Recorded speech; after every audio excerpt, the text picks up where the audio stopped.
Bardow's kind of a menace, man. Kind of a menace.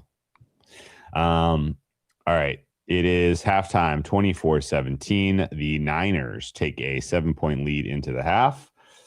Pretty reasonable that you could watch that tape and conclude that were it not for the kickoff fumble, this is pretty much a dead even game. Phillip Rivers is playing up. He's got his offense clicking. His weapons are sharp, looking sharp. If they connect to that Tyler Warren pass attempt at the end of that drive, they are probably looking at 24-21 instead of 24-17. Yards per play, pretty reasonably close, although San Francisco is leading with a gaudy 7.6 yards per play so far. Well, McCaffrey's running better than Taylor is. Yes. McCaffrey's up to running well, and they're running good plays. And as much as he's having a great night. You know, Phillip Rivers is still laboring these passes like he always does, but guys are just fucking open. And he's making the right reads, yeah. Yeah, he's very smart. He's making a ton of adjustments at the line, obviously, if you're watching the game. Incredible. He's bringing it. We have 41 points, and this guy has used every second of game clock or play clock possible somehow. It's amazing. Purdy up to 14 total EPA. He's having an amazing game. 13.5% completion percentage over expected. That's probably coming back to earth. That's one of the bigger numbers I've seen for him. What is Phillip Rivers total EPA 12.7? He is playing out of his mind for a guy who's 44 and on the couch 2 weeks ago. That's what is crazy. Rivers' attempts at right now? 21 attempts. Nice. I bet some live Rivers attempts early because it was like, they're gonna let him throw 40 times, so it was 33.5, which I'm sure the number's higher than that at this point. Yeah, I'm on the boat. I had to shout out the home front. I goat. Our second half spread is Niners minus a half point. Total 24.5. Whew, boy. Kyle Shanahan is in his bag, and he is absolutely embarrassing Lou Anarumo so far. Lou Anarumo just doesn't really have the horses to match a Shanahan offense without Sauce and Ward. The D-line, which was playing up against Seattle and really generated a lot of pressure, is not tonight. Besides that one sack, which wasn't even like elite pressure, he just kind of got around and got a paw on him. There's been not a lot of pressure from either side, it feels like. Yeah. I mean, we knew the Niners pass rush is kind of fugazi, but they're really sucking. I think we're going to continue to see points scored. I don't think this is an underlook. But that What's said, the we are right now? 24.5, minus 111 to the over. So what is that? 60? What are we at? 41? Yeah. So 65.5. Boats and hose. Well, did this over get bet pregame? I honestly have no idea. I'm kind of curious. I did try to bet an over 51 right before the Niners quickly scored and jumped to 58. So I was like, it kind of got ignored. Honestly, there was not a lot of activity on this total. Kittle over 107 yards. Kittle has been highly targeted, and he's doing great right now. I mean, he's just catching. Well, he should have had that touchdown. I mean, that wasn't like an easy catch, but it wasn't. Make. Yeah. But I don't know. Niners get the ball first. I should say that. Rivers may throw a pick at some point. Purdy does not look likely to throw a pick. He is wildly sharp. All of the shit I was giving him from playing bad at night, not relevant in this contest. He looks very good. Yeah, I think the team that wins first one to 200 between Downs and Kittle. This guy's just eating right now. I'm glad that they're using Downs. He's an awesome player. What is the? Did you see the ref fuck him up because he's so little? When he got thrown out of bounds late, could have been a penalty. I don't think it was egregious, but he got up and I think he said something like he was going to go after the guy, and the ref just bodied him and shoved him out of there. Said, "No, we're not doing that. You don't want to join DK on the breadline, buddy." So is there any movement right now in the total on bet or bookmaker? It just kind of under taking a little steam. So if you want 24.5, it's minus 102. It may hit a flat 24. Niners team total over 13.5. That's interesting. I'll leave it up to you, but I'm not going to push back on this over. I keep looking at it like this can't be sustainable. And then I look at how they're running these offenses, the lack of the pass rush, the lack of any sort of run blitz, any sort of run stop, even the bad runs, or they're not getting any negative plays. So that's a real shitty play, 3 yards. The last time the Niners had an offense that looked like that was this smooth was last week hosting the Tennessee Titans, and they were up 17-10 at halftime in that game. Came out, got a touchdown to Jennings, touchdown to Kittle, up 31-10, game was effectively over. I don't see the red zone defense improving for the Colts. I just don't think the Colts defense just doesn't have any juice tonight. Oh, yeah. It's up to 25 now. Over 25 minus 110. There was your move. It's fine. We'll take Niners team total. Let's take the Niners team total, and that way, when Rivers ultimately throws his interception, we can have a good laugh about it because it'll set up the Niners on a short field. I'm leaning Niners minus a half, but I don't love it. Is my camera out right now? Yes. Can you see me? Okay.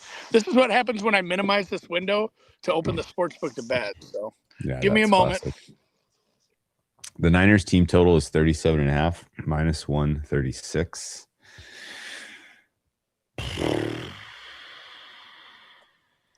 Taking bull. That kind of juice. Second half over. What are the Niners at right now? 24? Yes. Okay. I can't do math right now. I've been drinking a little. Good work by you. Over. The 2 touchdowns in the third quarter would put this thing to bed early. Let's not overthink this. Okay. Who cooks for you? All right then. Is there any way that has a second half over 14 flat for a better price? Bovada has 37.5 for the Niners at minus 120. Oh, okay, that's what we'll go with. Reasonable. That's what we'll go with. I'm not logged in though. It's being a pain in the butt. I'm gonna try to find somewhere that'll give me a 14. Check Bet Online. I know their prices are a little more reasonable sometimes. Of course, it moved to 125 now before I could log in. Still betting it, bitch. All right, over 25, and then a little on the Niners as well. All right, I dig. Can you dig it? Can you dig it? And guess what? I'm back. Hey, the passing offense for the Niners is as crispy as I can ever see it. I've ever seen it. I am fearful for the Bears. What's going to happen to them if this same unit shows up on Sunday night? I got the Starlink, buddy. I got the Starlink, Kyle. It is a good. You do have a very good video for being in wilderness. Yeah, no, the I get the, the ultra wide 5G. Yeah, I was paying for it, and I was bitching about my bill, and they're like, "Oh, you're not even using it. Like you had to adjust something on my phone." It's like, you'll get way better service now. I'm like, well, good, thank you. Yeah, Bears Niners, because the Bears defense.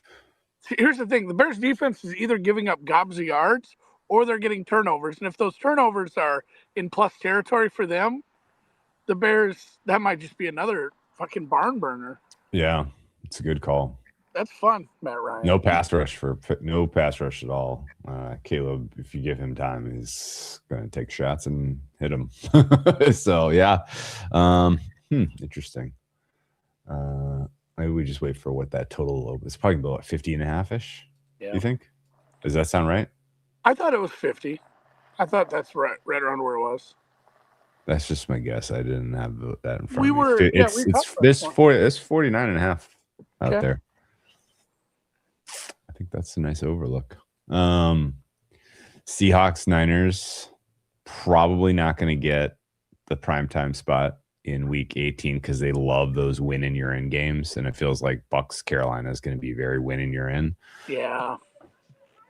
Still, as long as we're getting an awesome one, and truthfully, like as much as I will cheer against Tet this week, I'll be cheering for Carolina to win the division. You got the ticket. We love Dr. Eager.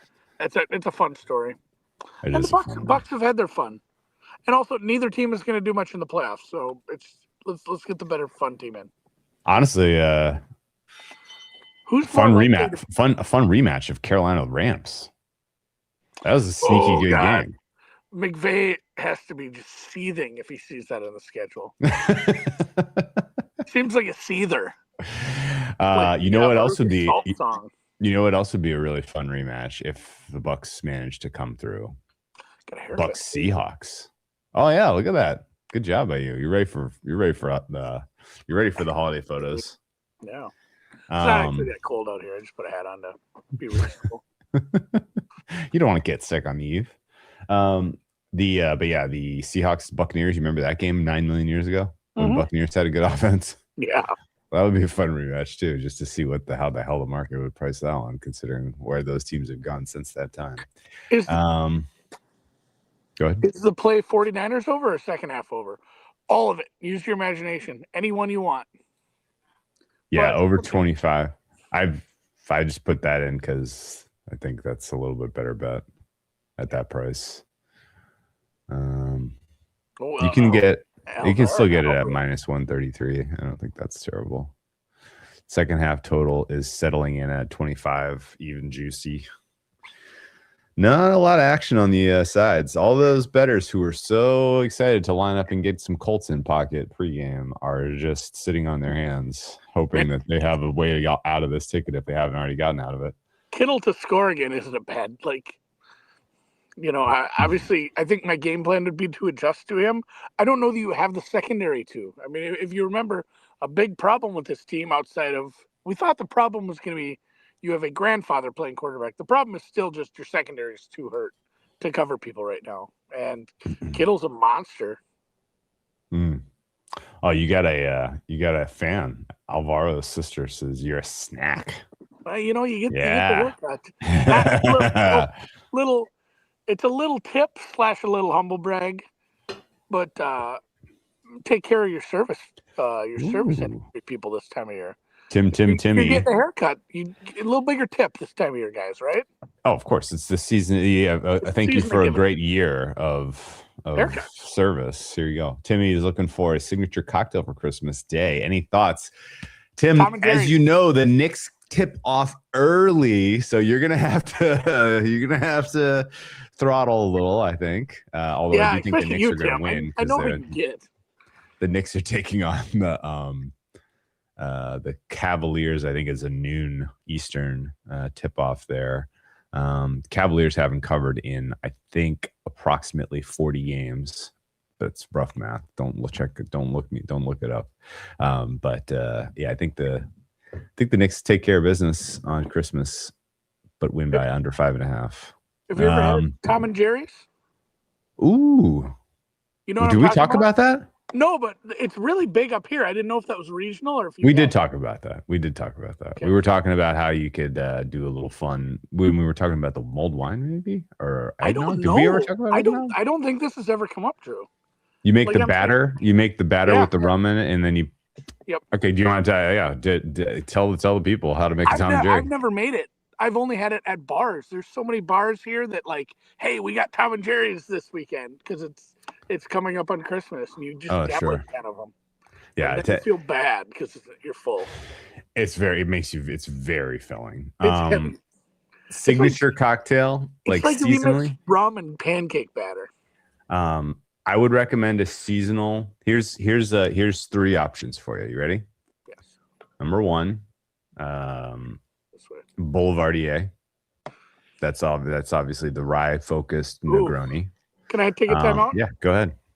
When we went out to a restaurant downtown the other night, and my kids were with, and we were looking at the drink menu, and she joked about she wanted one because she's of that age, and we said, well, you can't have one. But there were mocktails, and I'm sure there's a million places that have done this, but I've never seen it. Called it a phony Negroni.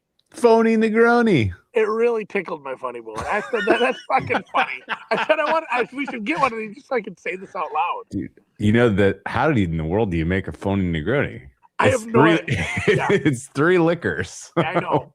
It's like it's a mock. This is a mock Manhattan. What is it? Water? Water with an olive. Yeah, Boulevardier is a great hot. That's my favorite holiday cocktail. I love to put a little dehydrated orange in there. Do you need Armagnac for Dehydrated that? blood orange. I use Carpano Antica as my sweet vermouth. Campari is a do not fuck with that ingredient. And then I like a rye that's on the proofier side. So like a Michter's or a Rittenhouse, Whistle Pig, Angel's Envy. Any of those would be good choices for a Boulevardier. Yeah, it's a Shirley Temple. It's funny. Another fun kind of Christmas themed one that I made this year that was a hit with folks. Also, another Campari drink is called the Santa's Hat. And this is the first time I've ever made an egg white cocktail. Oh. Santa's Hat is like preparation. Are you doing it bare hands or you got the tools? No. Just in the eggshells, like an animal. Pass it back and forth. You pass it back and forth. You pass it back and forth. Like a 102-year-old Italian Nonna. Exactly. And yeah, so basically it's like, I don't know, Campari, grapefruit, a little bit of something sweet. Simple syrup. And then you put the egg white in there and shake it up. And when you pour it, you get a beautiful red in the bottom of the coupe and then a nice white foam at the top of the coupe. It looks like an upside down Santa's hat. It's quite good. And you garnish that with some rosemary. That was a good hit. That was a hit. And then one other one that was a hit last year, the Rum Run Rudolph is a good one. It's like literally just tart cherry juice, Coke, and rum. Use like a dark rum or a dark spiced rum, and garnish it with the maraschino cherry and a little rosemary sprigs. Looks like a little Rudolph red-nosed reindeer nose. It's a hit. I'm making that. It's a hit. She'll die. I'll send you the photo so that you can get it right. So I make sure I do it right. So Rum Run Rudolph, Santa's Hat, and a Boulevardier is classic. I know. I have a little recipe. I'm gonna drink. Yeah. What's that? It's called rye in a glass. Maybe with an ice cube if I'm feeling like slow. That's how you mix in water. I have the LG fridge that makes the big ice balls. Oh hell yeah! It drops in the freezer. Those are great. Oh, yeah. That's sick. So I'll probably slow it down by doing that. Who cooks for you? There's an owl. It looks likely that George Kittle's going to score another touchdown. Yeah. All right, he's playing well. Drew, I need some hot takes on the menu. I finalized my menu. Hit it. All right, so it is, as previously mentioned, lamb chops, trimmed, lollipopped, marinated, grilled. They're going to be good. Yeah. Fresh rosemary. Love that. Yeah. Potatoes Hasselback. Sick. Not made very often, but last time I had them, I'm like, fuck, why don't I make this more often? It's literally just slicing a lot. Like, yeah, you got to cut a bunch, but it's really good and it's crispy on the inside. Love potatoes Hasselback. And then because I couldn't think of a cold dish side that I wanted to do, wife wanted caprese salad, but it's not lamb chop fodder. So I'm going to do the one where you use like cucumbers, tomatoes, and big chunks. You get that big thing of brined feta.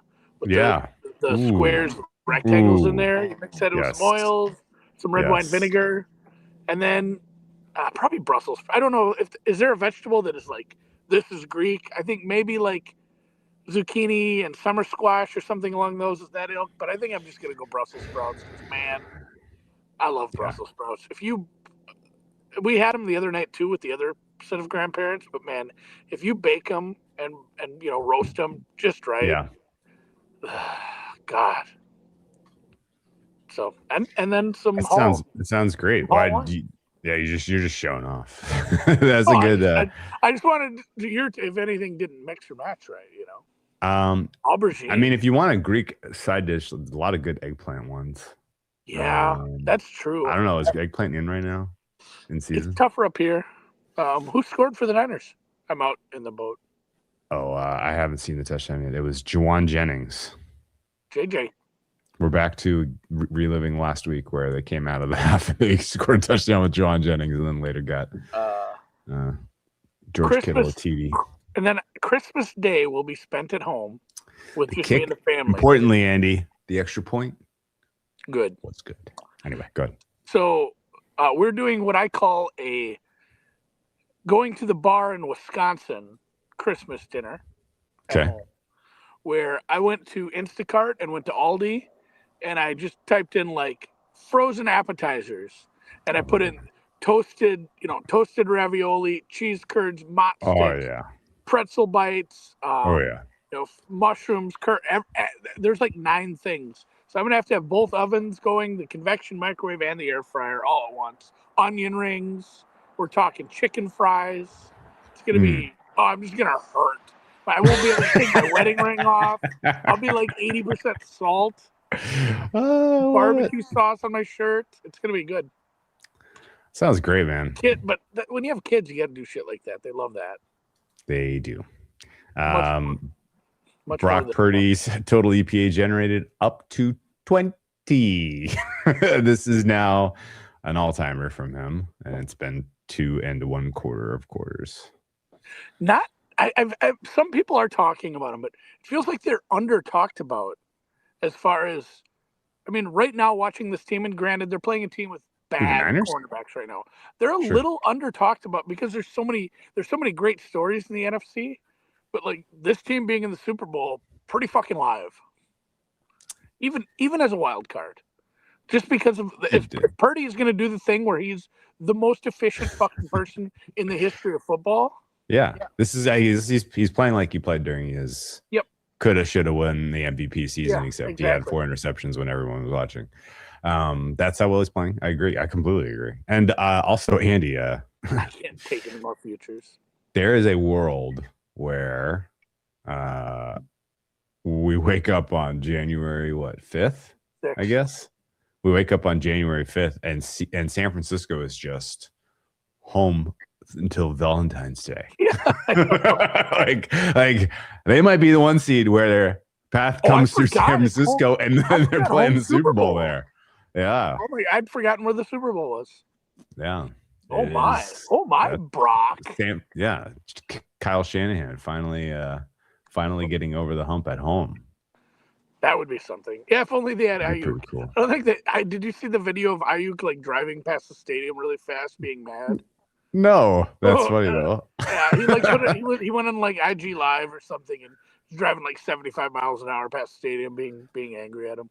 I mean, the good news is their offense is absolutely humming right now. The bad news is they're going to have to score 35 a game, which makes them super fun. It makes them really fun. Yeah. Shake hands on this. We're going to bet Niners team total over in every playoff game they're in. I don't care which defense. What's the scariest NFC defense? Like the Rams and the Seahawks? Philly, probably Seahawks. Well enough. Seahawks. Oh, he was going like 100. Okay. Oh, well, that's dangerous. That's terrible. Fucking wide receivers, man. Wide receivers. DK hitting people. Crazy. Were you surprised by the 2-game suspension? Was that a 2 so that we can reduce it to 1 on appeal, or what? It felt like both him and Perryman are 2, so we can reduce to 1. Somebody had a really good tweet. It was Lindsay OK. I can't think of her real last name. Her Twitter handle is Lindsay OK. But she mentioned, you remember Lamar shoved a guy in the stands early in the season? I had forgotten that. I forgot all about that. He got nothing. He got nothing out of that. This is obviously worse than that, but I think she said, like, here's a good piece of evidence or precedent I could use in an appeal to say maybe we take this down to 1 game. My problem is this is a suspension about optics. It didn't look like great. The angle looked bad and it got played 500 times on Sunday. But even the good angle where you saw what actually happened.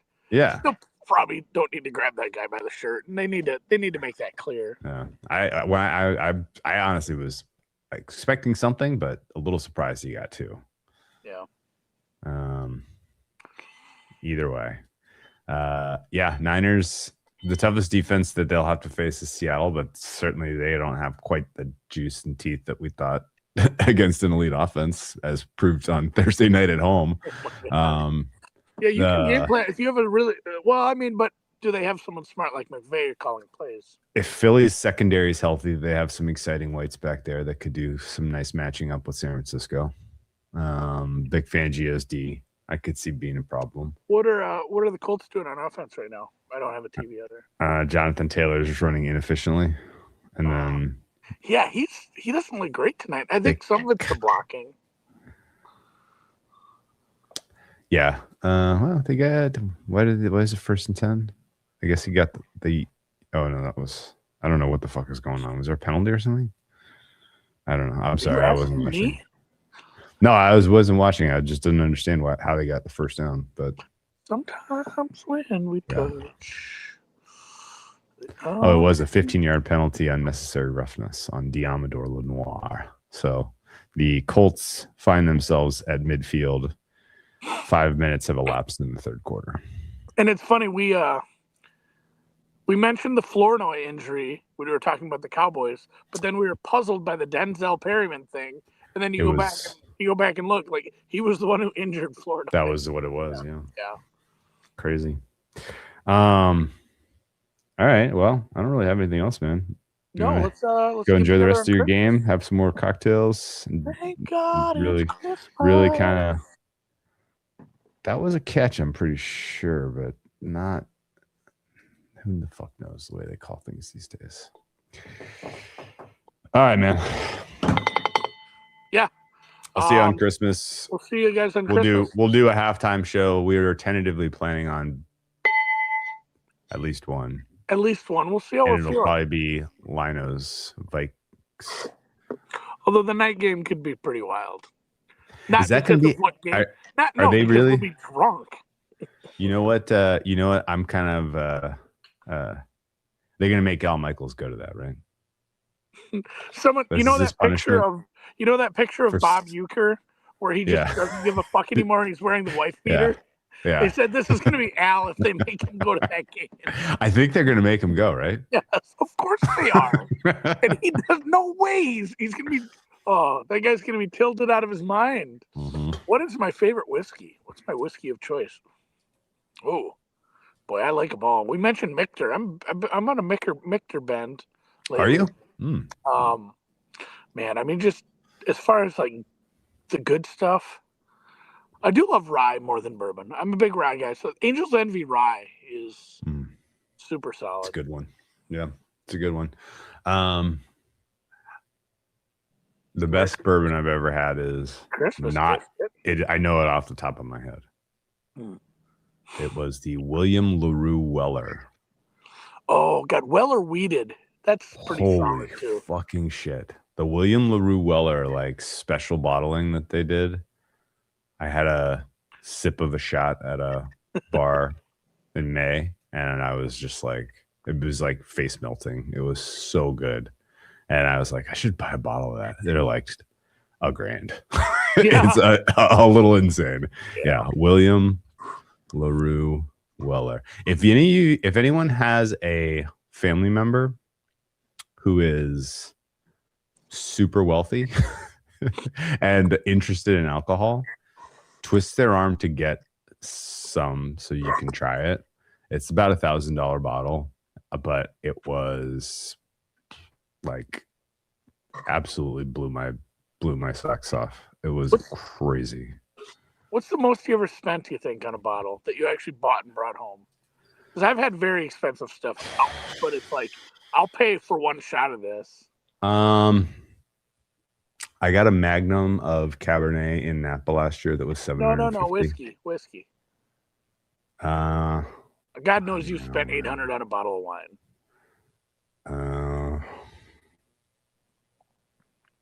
I can't come up with that. Probably like the Boss Hog Rye or something. That's funny because Blanton's. How much is Blanton's? Oh, you've gotten a Blanton's. That's funny because after back when I did a lot of college basketball, after like everybody settled up with me, and I had just a shitload of money in Venmo and PayPal, and it was coming from everywhere. I went to the liquor store and I I said, let's unlock the cabinet. Let's get something exciting out of here. I think maybe it was like $400 or $500, but even that for what? For a Blanton? It was one of the really aged whistle pigs. Oh, is it the Boss Hog the single blend kind of series they're doing? It was one of those. There's like 3 or 4 different ones in there. One was way more than I wanted to spend, but even that, I'm like, how much better can this be? Like for that one to be like $1,000, it seems silly. There seems like there's probably some diminishing returns at a certain point. Yeah. Okay. Well, Colts are driving. Shaney's wasting timeouts. Time's a flat circle. And let's call it here. And we'll see you on Christmas. Hope everybody has a great holiday, and hope we win our bets. And fuck you, Zilbert. Catch